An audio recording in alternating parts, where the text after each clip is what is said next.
Hey guys, it's Alana and welcome back to another episode of Seeing Other People. I am so pumped for today's episode. I'm bringing on two very special people who you will be hearing about a lot moving forward. First, we have Jamie. Jamie is a therapist. She recently opened her own practice and she has a lot of amazing insight into modern dating and relationships from working with her clients, but also from her own relationship. And Taylor has his own jewelry company called Blake Taylor. I'm literally sitting here right now in my tennis choker and tennis bracelet, and I am absolutely in love with both of them. I literally do not take them off. So of course I worked out with Taylor that I can get you guys a discount. So if you go to blaketaylor.com, you can use the code Alana15 for 15% off your purchase. Their jewelry is really amazing. It's like so well priced, so well done, adds like the perfect whatever you need to your outfit, to your date outfit, to your first date, whatever engagement parties, weddings you're going to, whatever it is. It's just like high quality jewelry at a really great price point. And that is what I love. And so, yeah, Jamie and Taylor are dating. They've been together for 6 years. And I thought we'd be able to have a really great conversation about what it's like dating a therapist and what it's like dating as a therapist. And Jamie has heard it all, has seen it all, and has lived a lot of it when it comes to like modern romance and relationships. And they moved in together during the pandemic. They had to go through all of that. They moved from New York to Florida together. And they really have come through a lot and have gone through a lot and have worked it out together. And I really admire their relationship. And they have a lot of really great advice and a lot to share about how they've made it work for 6 years and how they have communicated together and grown together. And of course, Jamie hears everything about modern dating from her clients and while respecting confidentiality rules, she's going to share some of what she's learned from them and also some advice she has for people who are struggling with all of the things that come with modern dating. So it's a great episode. Definitely follow both of them on Instagram, Instagram.com/Blake Taylor Jewelry. Let's see. Instagram.com/Blake Taylor. And I'm fact checking that right now. Yeah, Instagram.com/Blake Taylor Jewelry. And then Jamie is at jg.well. And let's take it away. Let's bring Jamie and Taylor in. Tis the season for gift giving. Tis also the season for treating yourself. Whichever path you decide to go down, I have the perfect gift for you. Batter That Matters. Truly the best cookie company with the best cookies out there. I tried them for the first time about a month ago, and since then I have actually ordered 3 more boxes for myself, and my newest box is coming this week, and I have a feeling before I finish that one, I will be ordering another. Their cookies are incredible. They have gluten-free options and vegan options too, so they literally include everybody. Like there's nobody that can't enjoy a Batter That Matters cookie. They ship nationwide for free, and they donate up to 50% of their profits to a different charity every season. These cookies, I'm not even kidding, if you get them for your coworkers or your boss or your Secret Santa person or your new significant other's parents or your own parents or just for yourself, every single person that you get these cookies for is going to love you and be so grateful because they are literally the best cookies. Don't take my word for it. Try them for yourself. ourbattermatters.com. And of course, hooked you up with the code. Use Seeing Other People at checkout for 10% off. And we are here with Jamie and Taylor. You guys, I'm super excited to have you. Why don't you introduce yourselves to the Seeing Other People family? Awesome. So I'm Jamie. I am a private practice therapist. I just actually opened up my own virtual practice in September of this year, and things are going great. My name's Taylor, and I own an e-commerce jewelry company called Blake Taylor Jewelry. We started in January of 2021. And that's that from there. Use code Alana15 for 15% off. There we go. Cool. I'm super excited to have you guys here. And just some background for the listeners. Jamie and Taylor are here because they are dating. They have been dating for a while. They are living together now, though they are actually doing this recording in separate rooms. But the reason I wanted to have you two on specifically is because I'm super curious to hear what it's like as Jamie, as you are a therapist, like what it's like for you in your relationships, but also Taylor, what it's like for you to be dating Jamie based on what she does. So why don't we back it up and start with how you guys met, if you want to set that scene for me. Jay, all right, take it away. I'll take it away and you can fill in where you feel is necessary. Taylor and I, funny enough, are both huge New York Islander fans. For those of you that don't know, it is the hockey team based on Long Island, New York. I grew up sitting in section 216, row A. He was probably, 119, the last row, whatever row that would 115 be. 115 row J. 115 row J. And we would be at every single game, both of us. He'd be with his dad, his brother, and usually his uncle. And I was brother, dad, usually a friend, a best friend, or my brother's friends, and we'd kind of alternate that way. Quick little background, Taylor's 2 years older than me, so at the games, Taylor did not look the way he looked right now when he was growing up. He was shorter and very chubby, and in between every intermission, him and his dad would turn around and be like, "Hey, anybody want Carvel?" And my best friend and I were like, "No, thank you," but we knew without fail. His dad was coming back with vanilla ice cream with hot fudge on it. And my best friend and I used to always say, he'd be so cute if he wasn't so chubby. Oh my God. And yeah. So that went on for years and we would have, small banter. And this is, I was in middle school, then high school, and then college, our dads would always be talking between periods and we'd like small talk banter, but never really. Barely small talk. If Taylor turned around, it was a miracle. But his dad and I used to talk all the time, knew more about his dad. And then we'll fast forward. I was a senior in college. Tay was living in the city. Yeah. What were you doing, Tay? I was living in the city working for my family business. And I had been home for college for the weekend and the power of social media. Taylor was at the same Knicks game that I was at. So I messaged him and I was like, "Oh, I'm here too." And we were going to meet up that night, but didn't work out that night. And then Tay, you can kind of take it away. So figuring that I met Jamie at a Knicks game, actually that's a complete lie. Well, I think it's interesting that you guys like reconnected at the Knicks game, not the Islanders game. Yeah. So then I invited her to the next week to a Knicks game, thinking she loved the Knicks as much as she loved the Islanders. Little did I know she hates the Knicks and just went because her dad wanted her to go.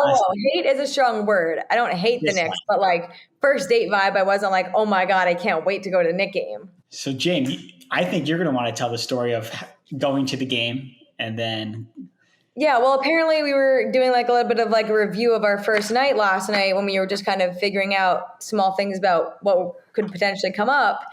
And Taylor told me, and I said, "Yeah, like there's a picture on my phone of my brother's apartment. Like I don't remember going to my brother's apartment." He's like, "Because you didn't." And I was like, "Oh, like, did I meet you at the game? Like, I really don't remember." And he's like, thought I was kidding. And he was like, "Jamie, you drove your car to the Manhasset train station and I picked you up there and we drove in together." I'm like, "So you drove from his office's Rockville Center to Manhasset to come pick me up at the train station. And then we drove in together and where did we go?" And he's like, "And then you came to my apartment and you saw my dad." And I was like, "What?" Like, okay, I don't remember any of that. That's a lot to forget, I feel like. A lot to forget, but I do vividly remember like the first, we were at the game and then on the way home and this, I was very young and naive at this point, but Taylor to this day has never lived this down. He put me on the Long Island Railroad home at God knows what time after the game.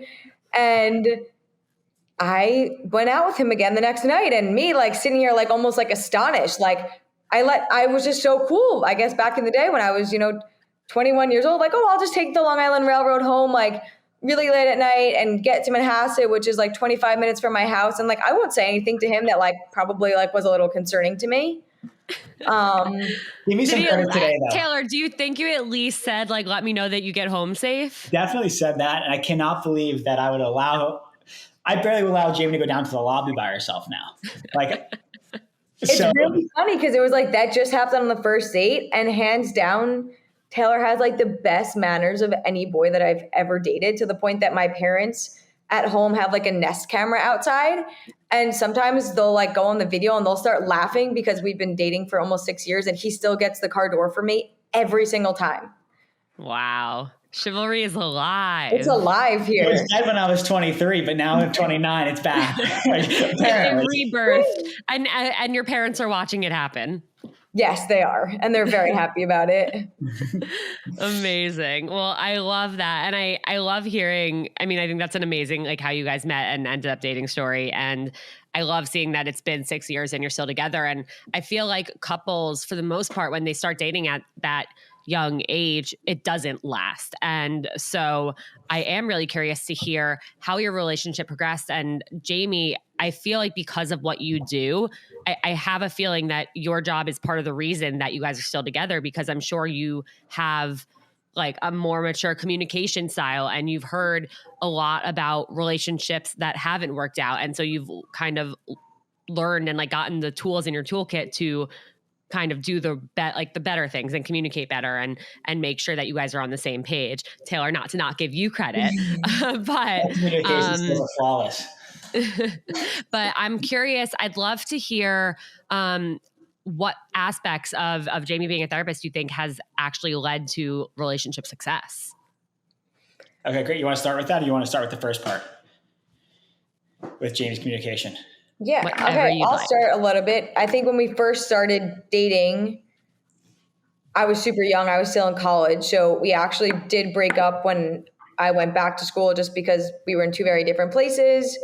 And I sort of realized like this was never going to work in the state that I was in. Like I had no idea what I was doing. I had applied to social work school, but didn't really know if that's what I wanted to do and was all over the map. But since that first day that we went on our first date, the communication kind of never stopped between us. You know, definitely have its ups and downs and whatnot. And I think that through it all, and especially being in social work school, my communication changed so much for the better and for both of us. I think that we definitely learn a lot from each other. And I think that if you were to ask any of our friends or anyone in our family, we are very different people in all realms. Communication styles for sure, and patience. And I'm much more of like, I say I'm going to do something and it's done. And Taylor's like, oh yeah, I'm going to do it. And like, it may get done in 3 years, maybe never get done. He may forget that he even like was going to do it. So I think through it all, what's gotten us through our relationship and the ups and downs is both of us really loving each other and wanting to be there for each other and being super understanding. So I think that as I've matured and Taylor's matured, he's seen me through all episodes of my life. You know, the college girl, the just moved to New York City, the grad student, the preparing for the biggest test of my life, the unfortunate passing of both of my grandpas Taylor was there for. So I think through different stages of our life, our communication has changed. But me as a therapist and Taylor understanding that I'm a therapist has definitely played like a huge role in it. So I think it'd be interesting for Tay from your perspective to hear. Yeah. So like firsthand, I've gotten to watch her grow, and like she's gotten to watch me grow, which has been like one of my best memories of this relationship as a whole. Starting out in social work school was definitely interesting because I did see like the theory starting to be applied. And like as minute I said something, she's like, no, you're doing X. And I'm just like, I'm your boyfriend. I'm not like your patient sometimes. And, did you feel like you were being psychoanalyzed like as she was learning about it? all the time. Cause like how she applied it, like when she was studying for her biggest test, she's like, oh, Tay, you're this. Tay, you're this. And I'm like, I love you, but like, stop. And I give myself a little piece of credit, not much credit, but you know, applying those theories to me, I think probably she passed those theories on pretty well under the test. That being said, the communication, you know, she's grown as a communicator substantially since we started dating. She's pretty straight to the point and she's very thorough, like too thorough sometimes, but she's like by the book and super organized and super, whereas sometimes I'm like, yeah, I'll take care of it. And then if it's not done within 30 minutes, she's like, oh, I just did it. And I'm just like, we have other things going on. But really as a whole, her being a therapist is interesting because she understands, but there's times where she is just like a normal girl, like that I've previously dated that doesn't apply theories and just is emotional. And sometimes she's saying things that a therapist would say. And I have to also realize that she is a therapist and she does know what she's talking about in times. And I think it's helpful for us as a whole. But I do think we have the right balance. And at times when we were growing and we were growing apart at times that she didn't have that balance. And I think that's a huge testament to her work and how her self-work, I would say, to really make this work between us because we are very different people. Yeah, absolutely. Do you think that when some of these things that like she was learning would come out and identifying different behaviors and stuff that she would bring up, do you think that like challenged you and made you like work harder to be whatever, like the best version of yourself? Yeah, so daily she challenges me to be the best version of myself from that 5 a.m. alarm.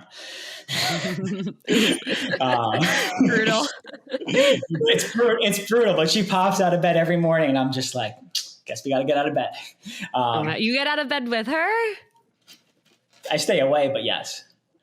5 a.m.? I also think that a huge part of our relationship has changed since living together and the pandemic and living as parents. So I think that's more so where my job came into play versus like when we first started dating. Now, like the memories are like, as I'm sitting here, like coming back to when I was first taking my licensing exam and I would be laying in my bed and Taylor would be like sitting on the floor, dancing around, like questioning me. And I'm like, I'm done. Like, I don't want to do this anymore. And he's like, well, what does anti-personality disorder mean? And I'm just like, literally, please stop. But he truly did get me through everything by making it funny. So I think in hindsight, my job definitely did play a lot of it. And he's been nothing but supportive. Even when I got my first job and my hours were interesting and it would be like the 7 to 12, 3 to 9. And he would be like, chivalry was not dead because he'd be sitting outside in his car being like, you can't walk home this late in the dark with like food and dinner and everything. Ride. So even if my job ever played a negative role in our relationship, Taylor was super understanding about it. Yeah. And vice versa for me. Like this year has definitely been super challenging having a new startup.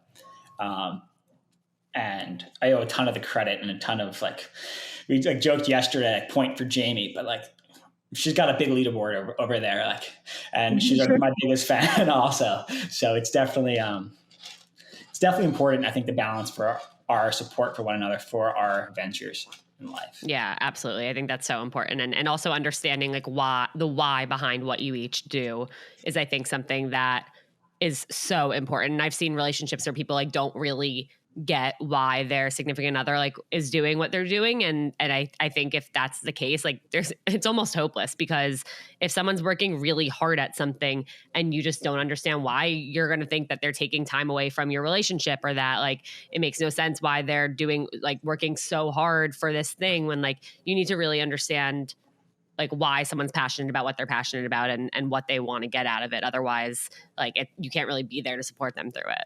Absolutely. Like I have like a blind why, like whatever she's like on a Sunday, she's like, I have to take a client meeting in an hour. Like this person needs me. It's just like she made that decision, and like there's not a question why she did it. Like I know she's what I want to say. I know she's like, how do you describe it, Jay? Like I know you're. I do it for the right reason. Like I have a very clear boundary of when it's Jamie and Taylor time and when it's Jamie and her friend's time, and when it's like, oh, this client actually needs something. And I think that that's definitely also been something interesting living together, where, my cell phone used to be like, oh, like do whatever you want, like open it up, whatever. But now that's my main source of contact with a lot of my clients. So I used to never put like their names in my phone, and now it just says like client, and then I'll have like initials. So Taylor knows like, oh, like don't touch Jamie's phone if it says client, whatnot. So I think that those are like other interesting boundaries that have come up in like in a relationship where, I'm very open. Like I, go on my computer, go on anything, but there are certain things now, being that we live together, where it's like, oh, like my phone's just there, I'll pick it up. But like, oh no, that's also Jamie's like work phone. Right. So definitely last time I touched your phone, even for like to read something. Now it's like accidentally see something. Yeah. So well, that's definitely a big thing I wanted to ask about, because obviously in what you do, you have to keep things confidential, and you can't necessarily come home. Like I know my favorite thing to do is like when I see my boyfriend, I just want to like vent about work and like bitch about everything that happened in my day, talk about like everybody I met with and everything. And like, you can't do that. And so I'm wondering what that's been like for each of you, where you might have like a really heavy day or have had like a really, really intense conversation with one of your clients, and you can't talk to him about it. And so I'm wondering what that's been like for you, not being able to have that outlet, but also then Taylor, for you seeing her maybe putting up a wall or feeling really like overwhelmed or stressed or like affected by something and not being able to really fully know about it. Yeah, I think from my perspective, things have changed so much since the pandemic. And since, I'll think back to when I had a very hard internship and Tay and I were dating. I was working in foster care. And I used to have like that period of like the 20-minute walk home where I would like do something that I really enjoyed. I'd call my best friend Rosner, or I would put on like a podcast or my favorite music where I'd be like, okay, Jamie, like let's decompress, because Tay probably also had a really long day and probably just sat in like 2 hours of traffic. And, and that was kind of a time where I could kind of say like, oh, I'm so stressed out. But I kind of groomed myself in that moment to already be like, okay, like the day is over. Like you made it through. And unless there was something like something really exciting and something really positive always came out like right away. Like, oh my God, I had a great day. And I think that we're both pretty like emotionally aware of each other. I think Tay definitely like wears his emotions on his sleeve a lot more than I do. So like, I know the second he walks in the door, if I call him, I know like what type of day he had. I was like, okay, like, oh God, like brace yourself, or like, you know what, today wasn't that bad. Like we're going to have a fun night. Whereas for me, I think that being a therapist has kind of a poker face, I would say, where like I could have had like a really rough day and I'm like, oh, like everything's fine. But since living together and being down here, it's been different in that like at the end of the day, before we usually have too much communication, I usually go on like at least like a 20-minute walk, and I do something to kind of separate like this is the end of the day to like this is how I'm going to set myself up for my night. Or, I shower at the end of the day. There's always something that I'll do that'll kind of be the separation. And then, sometimes there'll be a word, I'll just say like penguin, whatever the word could be. And it's kind of like, okay, like I'm in a mood, or like, please just stop that. Like, let me be type of situation where it's kind of like, call to stay away. Like, this is not personal, right? So like, it's got to be thicker. Tay's skin has definitely grown thicker, where it's like, okay, like I just had like one of those days where like, you just know this isn't about you, like love you, but I need to like have my night, or like have like my space for right now to process it all and it not interfere with our dynamic. Yeah, I think that's really, really smart. A few things that you said. One, the having something to separate, like, okay, like that was work and now this is my life, or like this is us time. I think that is so important. I mean, I know one of my best friends is in her last year of medical school, and like I've seen her after she's literally lost like 3 patients that day, and we're just getting sushi. And I'm like, how are you literally sitting here eating sushi and having a conversation? And she's like, because what else am I going to do? Like, I can't just go home and cry about it every night. Like if I were to do that, like I would not be able to work in this field. But like, yeah, like she would always like go for a walk or go to the gym and do that thing to separate like, okay, that was that. And now this is social time. This is friend time. And so I think that's so important for anyone who has a job that can really like weigh on you. And I feel that way too sometimes. And then the other thing I love, and I definitely want to get into later some questions about what it was like to move in together, but how you have like penguin or stay away, like something like that. Cause you do need to also like, yes, it's amazing to live together, but you also need to have that boundary and have that separation so that you can be independent when you need to be. Absolutely. Like coming from my perspective, like penguin and like staying away is definitely like a safe place for both of us. Just like I have crap days at work and I work by myself now. So like if I do want to vent, it's usually to Jamie.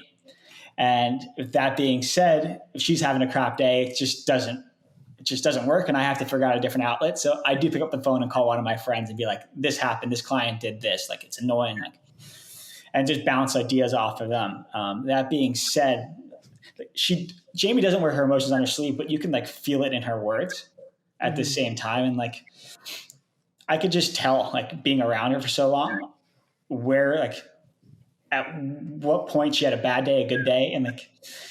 And so like, as much as I wear it on my sleeve, I think she wears it on her words as well. Yeah. And that's important to learn. And I'm sure it takes time to learn. If anyone's listening and like, oh, but like, I can't figure that out about my partner. Like they've been together for 6 years. Don't worry. You got time. You got time.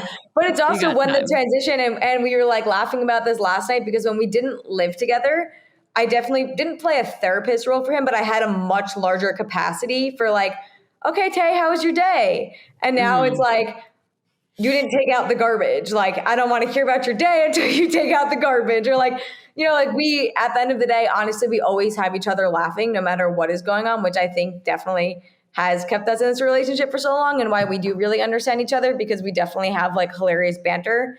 And anybody that knows us or anybody that meets us is like you just have to laugh because of the things that either one of us says, or even you, like the conversations that you've witnessed between the two of us, or like the back and forth text. Like, we have playful banter, and that's kind of always what it comes back around. And believe me, we're all human beings here. Like, we'll both own that. Like, there are some days where I'm like, literally shut up. Like, I just like don't want to hear you. Like, and nice. We're all human beings, and we own that so much, both of us. And both of us are at the point in our communication where it's like, hey, like that got out of hand, or hey, like that isn't okay, that isn't cool. Like, what's going to change next time? But again, like that comes with a lot of growth. Yeah, a lot absolutely. Of growth. Like in the beginning, we'd fight with no gloves. Like now, like I feel like we have half a set of gloves on. Well, we're going for a full set soon. It's going to be exciting when we get there. I love it. So Jamie, a few questions for you. When it comes to like dating and relationships, and obviously without crossing that barrier of revealing anything, but about your clients and the conversations you've had with them, I'm curious what you've learned from them about relationships and communication. And obviously, like, you're having all these conversations. I'm sure you've been able to take some like nuggets and apply it to your life. So I'd love to hear what those might be. Of course. So I think when I first started therapy, I actually was seeing my own therapist for a lot of countertransference in terms of dating, and how do I kind of keep that separation where I'm hearing something and I don't apply it to my life, or there's a proper boundary of like my feelings not kind of coming into play. And I think now, I don't think anyone's ever a master at doing that, but I'm much more comfortable about it. I think at the very beginning, and even like now, right, it validates, like, I'm so lucky to have found a person that genuinely is like my biggest cheerleader. Mm-hmm. In terms of when I think about any major events in my life. But there are times, that my work becomes difficult when I hear, I had 3 clients before this. Every single client was talking about relationships and dating in New York and how hard it is, or being cheated on, or being lied to, and all the things that could potentially cause issues in relationships where, there used to be, when I first started, like that anxiety meter, like, oh, like, does Taylor go out and do this? Or like, is this what goes on? I'm like, when I'm not there.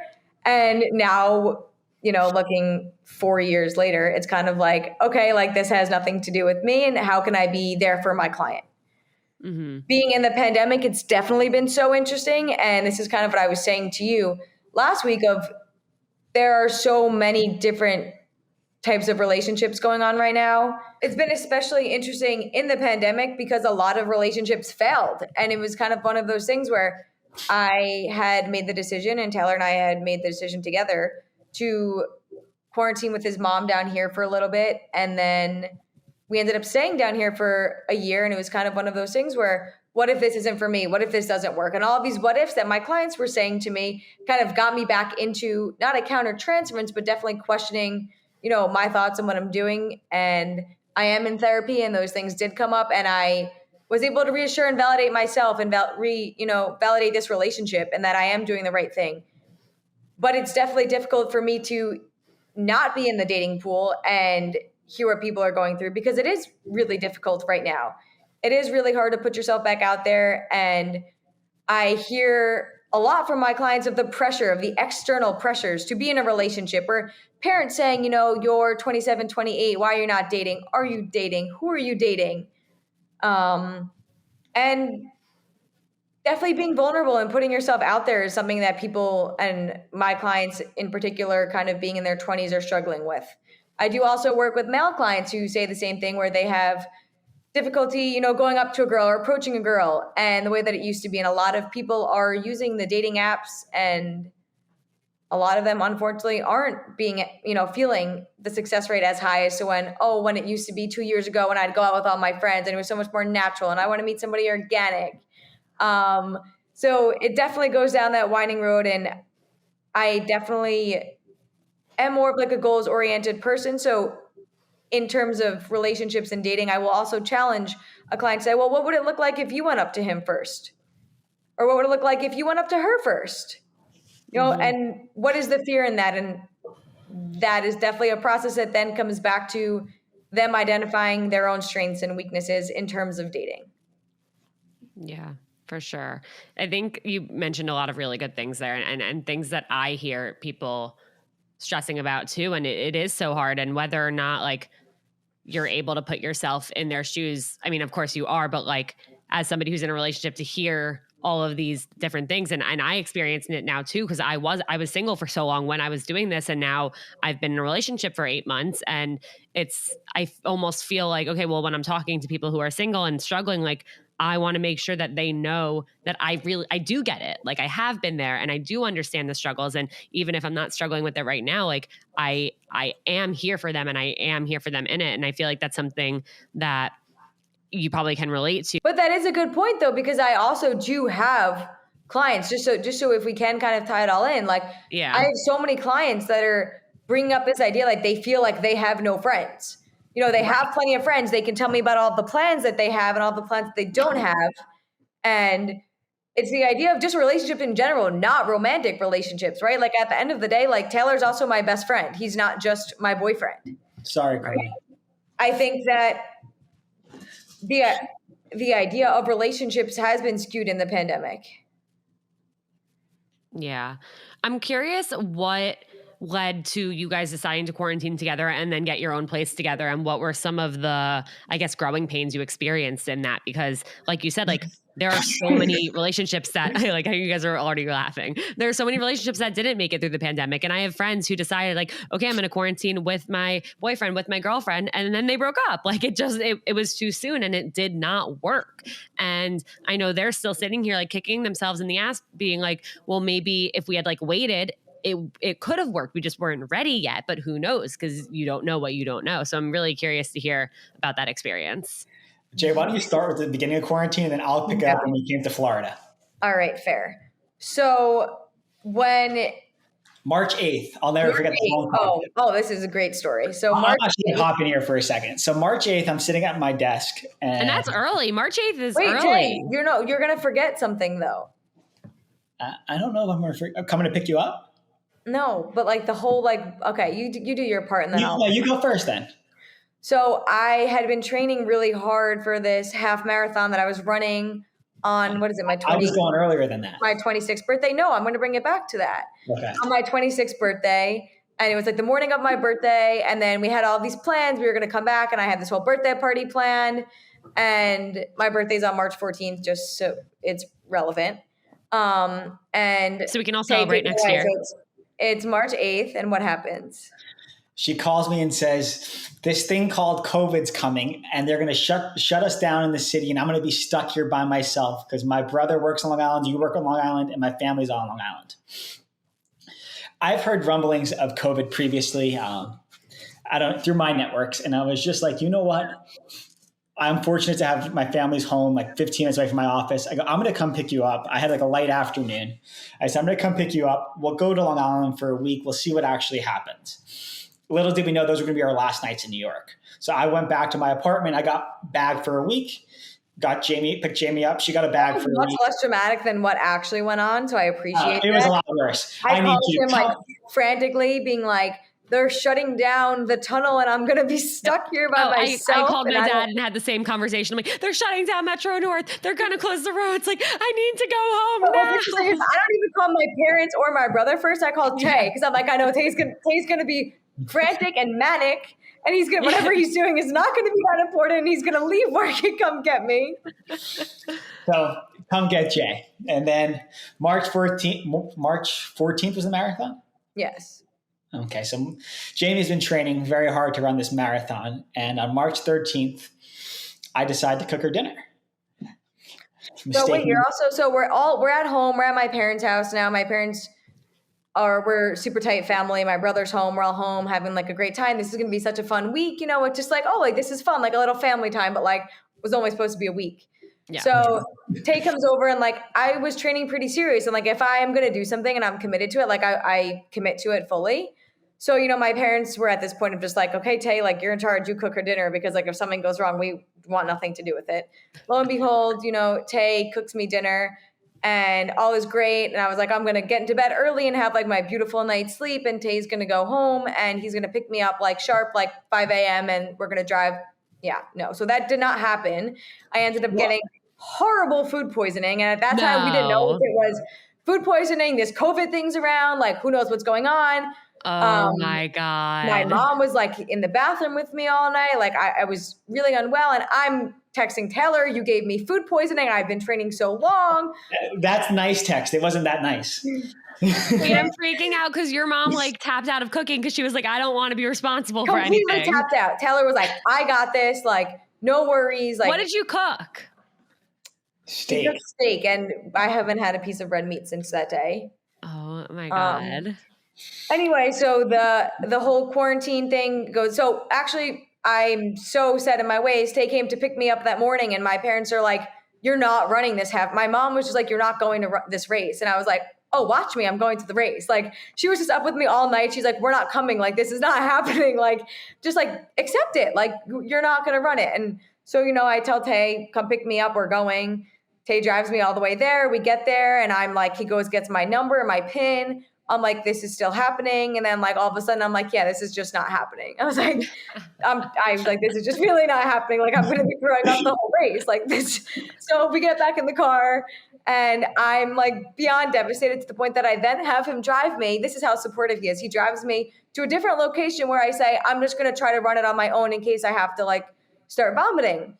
So he drops me off. I was like, just leave me here by myself. And like, I'm going to do it. And then, lo and behold, it was just not my day. So I finally accepted that it was not going to be my day. And we went home and my friends all came over for my birthday. And then Tay kind of had a decision because once my parents gave us the ultimatum of like, you guys, if you want to go back to the city, you can go back, but you're no longer welcome back. Yeah. They're like, it's like, this is like an all or none thing. Like, feel free to go be in your studio apartment, but like, don't think in a week from now that like the floodgates are going to open and you're welcome back. So I say to Tay, right, I'm bowing out. I'm like, Tay, I'm staying here. Like, I'm not going back to my apartment. I never went back until I packed it up. And we packed it up.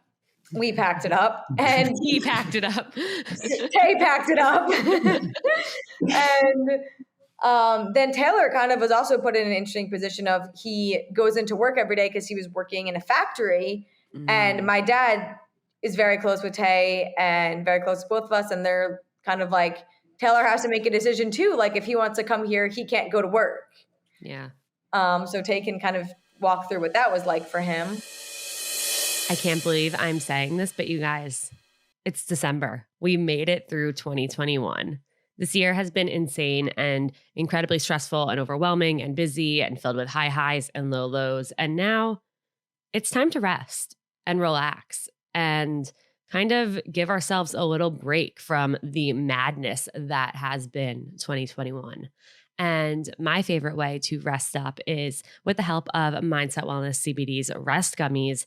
I have taken these pretty much all year to actually get a good night's sleep, and I do not know where I would be without them. And that's why this winter, I want to give you the gift of rest, or I want you to give somebody in your life the gift of rest. It is such a game changer and really helps you get through the day, get through the week, because we can't function without sleep. So head to mindsetwellness.com.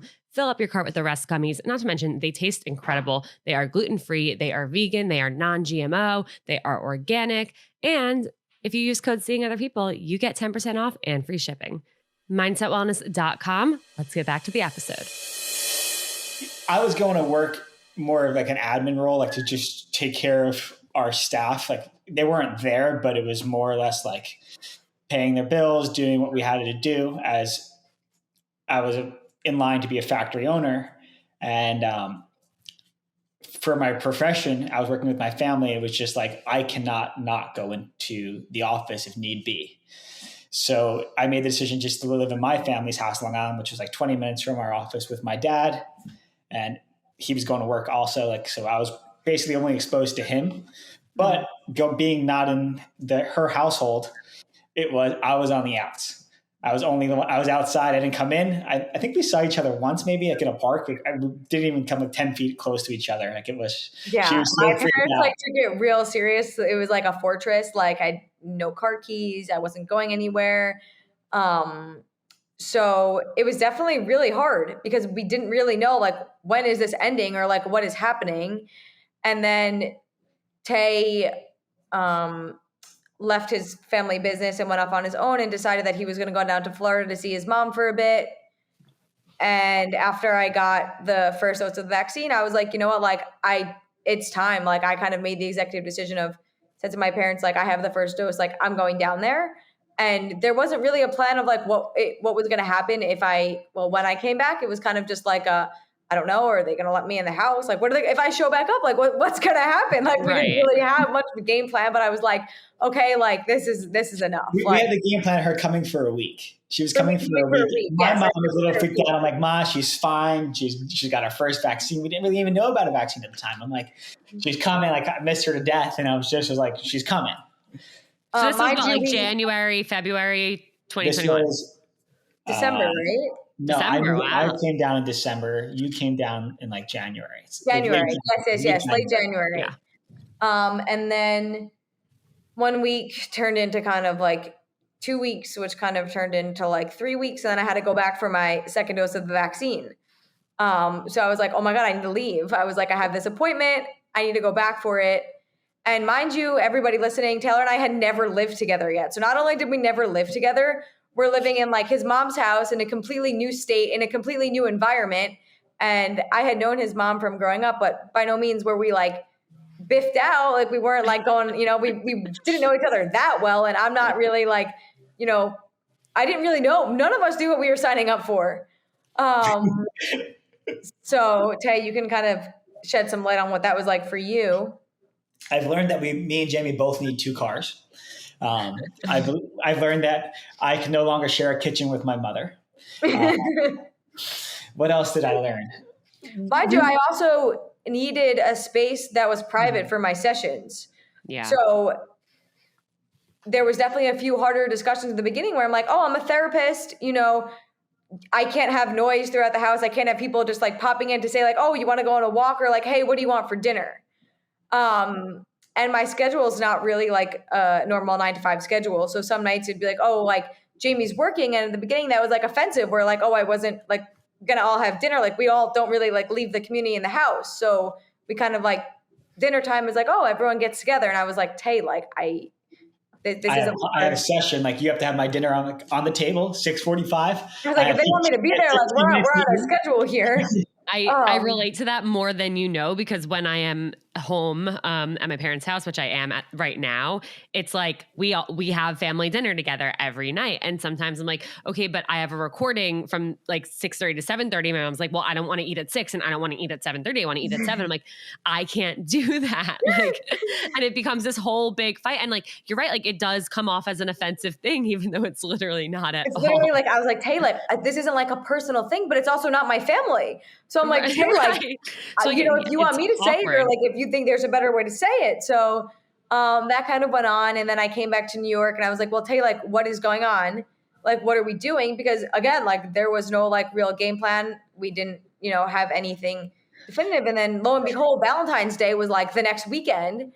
And he was like, you're not going to be back for Valentine's Day? It would also be our anniversary, our first date, which is like we've always viewed as our anniversary. So just February 9th. So I was just like, you're going up, you're going to get your shot, you're coming back. Like I can't fly up to New York for Valentine's Day because I don't have a vaccine.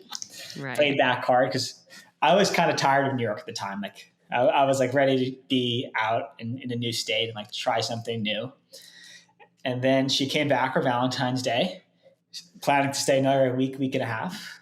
And yeah, mind you, like I'm super close with my family. We all live within like less than a 1/4 mile radius. That includes like my grandparents, my cousins. We all are like super close. So quarantine, we were kind of like all in like our own bubble. Like my dad and brother work with my uncle and cousin. So it's one of those things where like, oh my God, like not only did she like leave the bubble, but she like left. Like I was the dead last person that was ever going to leave like New York or my family. So I think it was also like that shock. And all of my friends are like, what is happening? Like what like seriously, like what is going on? I thought she was never. They're like, wait, what? Okay, bye. Literally. And then it kind of got to the point of like, nearing like March and my birthday's in March. And I was like, oh, like I'm definitely going home for my birthday. Like I don't ever not spend a birthday with my family.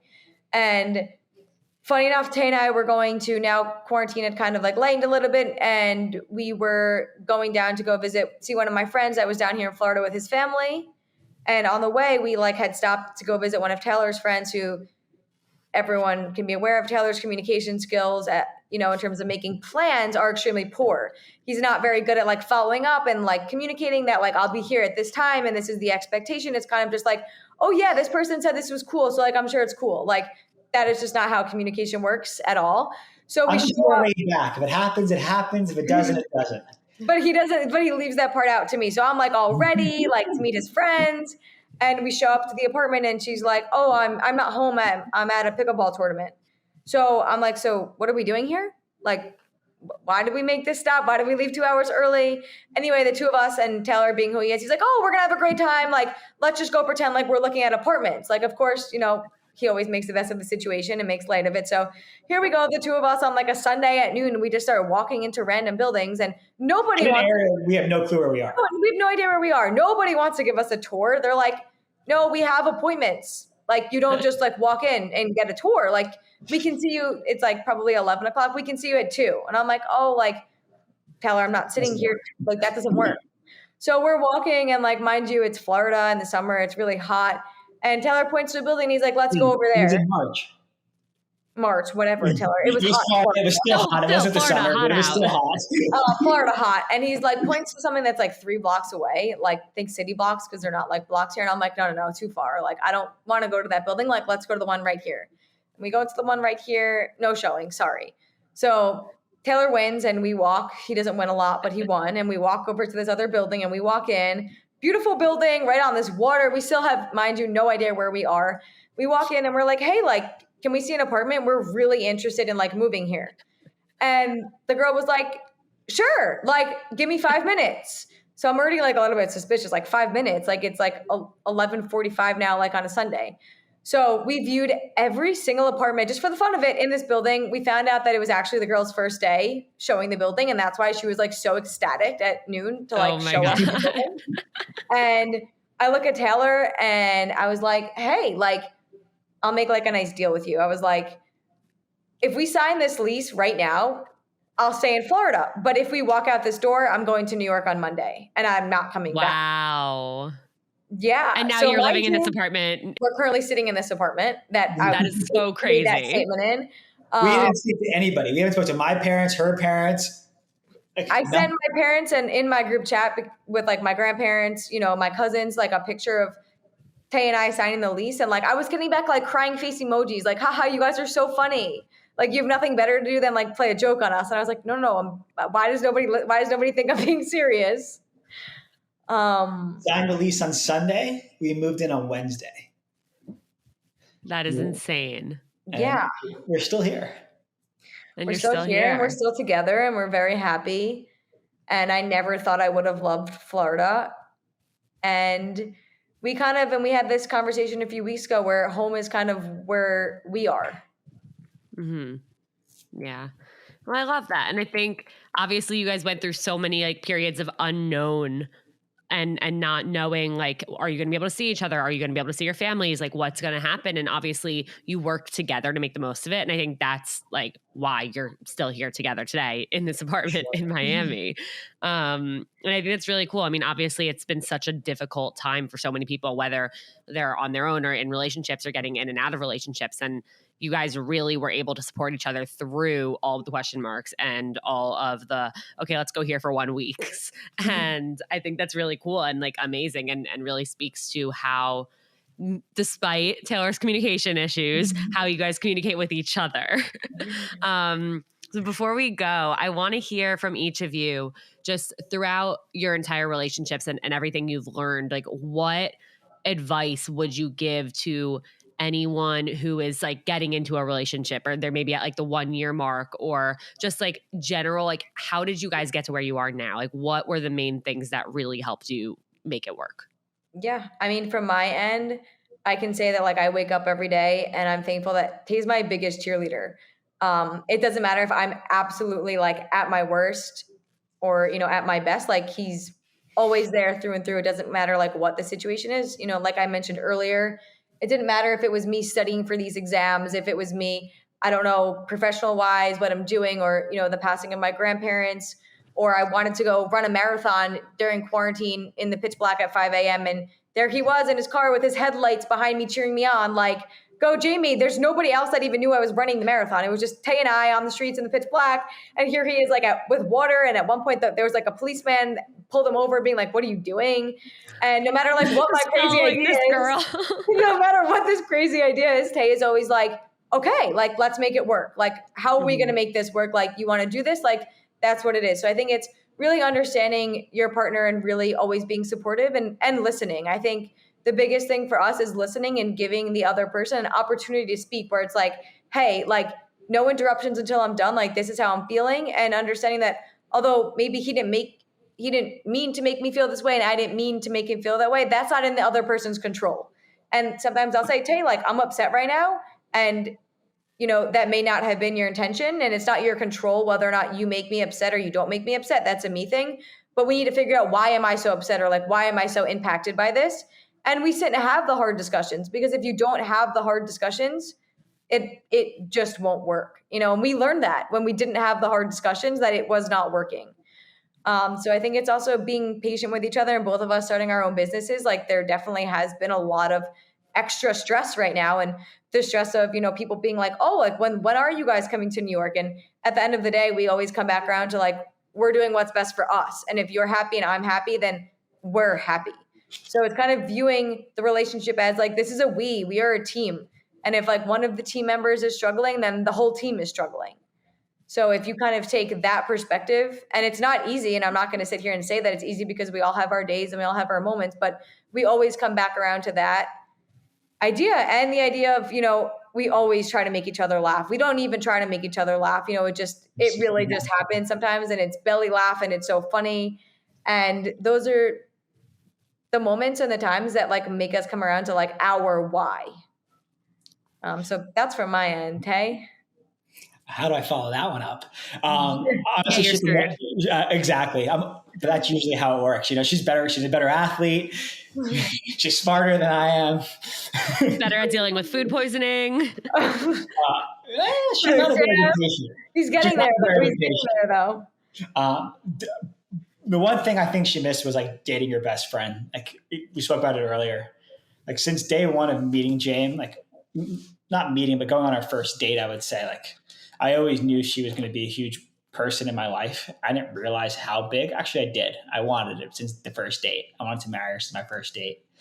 And I think just listening to her was the biggest thing. Like, she didn't spew crap. Like, her words carry weight.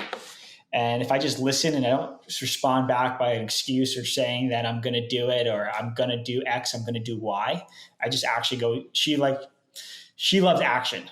And I think when I have that action, that is how I communicate differently with her, and not use my words, but use my actions to really make this work. And it's also just, I think, really being a clear communicator, or having one person be a clear communicator, or one person to be like more open to saying like, hey, I'm wrong. Like, there's plenty of times where I'll say I'm wrong. Less for her, because she's a little better than I am, but no. That being said, like, we're both willing to fight and communicate with one another. And rather than in the beginning, we would fight with each other or against each other, but now we fight with each other. And I think that's our biggest battles and our biggest strengths as well. Yeah, I love all of that. Well, thank you guys so much for being here. Before we go, Jamie, where can people find you? Where can people learn more about your practice? You have amazing Instagram content. Obviously, shout that out. And then Taylor, of course, want you to tell everyone about Blake Taylor and where they can check that out.